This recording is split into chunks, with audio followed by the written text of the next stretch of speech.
Bonjour et bienvenue sur cette vidéo concernant la dématérialisation de factures en 5 minutes et 5 questions. Alors, quelles sont les échéances de cette nouvelle réglementation?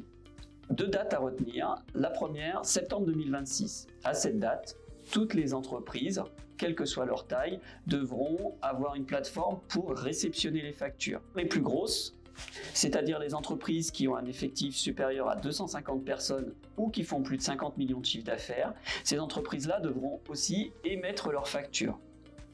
Pour les plus petites, cette obligation d'émission des factures et de dépôt d'une facture sur une plateforme se fera en septembre 2027. Deuxième question, qu'est-ce que c'est qu'une facture électronique? Donc une facture électronique, c'est une facture émise, transmise et reçue sous forme dématérialisée et qui comporte nécessairement un socle minimum de données sous forme structurée. Le format le plus utilisé a priori par les entreprises va être ce qu'on appelle le format hybride. Donc le format hybride, c'est une facture PDF classique auquel est greffé un fichier texte en quelque sorte dans lequel sont regroupées les données de la facture. C'est-à-dire que quand une entreprise va déposer sa facture sur une plateforme, la plateforme va récupérer les données de la facture directement avec le fichier texte.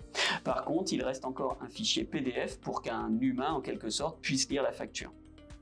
Ce qu'il faut retenir, c'est qu'une facture scannée ou une facture PDF classique ne constitue pas une facture électronique. Il faut vraiment qu'il y ait ces deux éléments, la facture PDF et le fichier texte qui est raccroché, afin qu'on puisse parler de facture électronique. Troisième question, je suis en B2B, donc comment ça se passe pour déposer mes factures? Alors ça, c'est ce qu'on appelle le e-invoicing quand on travaille entre professionnels.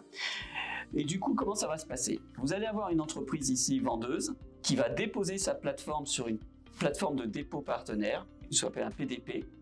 Et ce PDP va transmettre la facture à la fois à la plateforme de l'État et à la fois à la plateforme de l'entreprise cliente.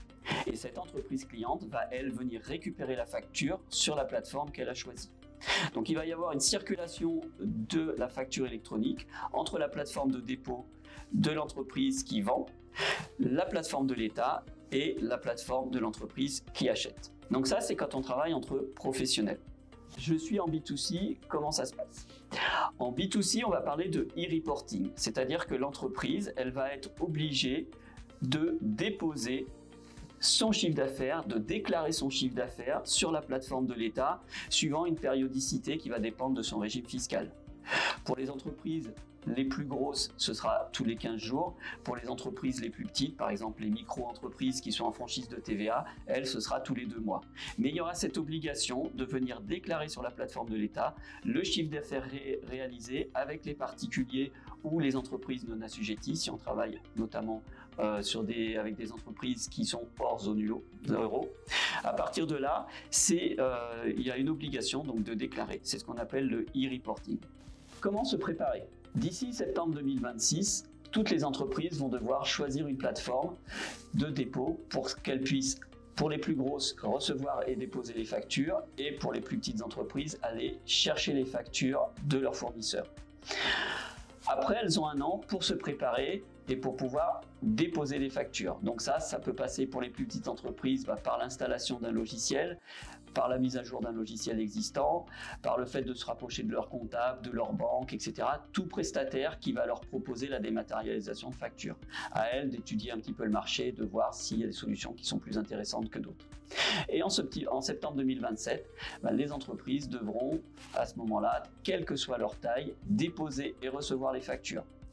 Une entreprise pourra le faire avant, une petite entreprise n'est pas obligée d'attendre septembre 2027. Si elle est prête avant, elle peut, dès mi-2026, à ce moment-là, déposer et recevoir ses factures.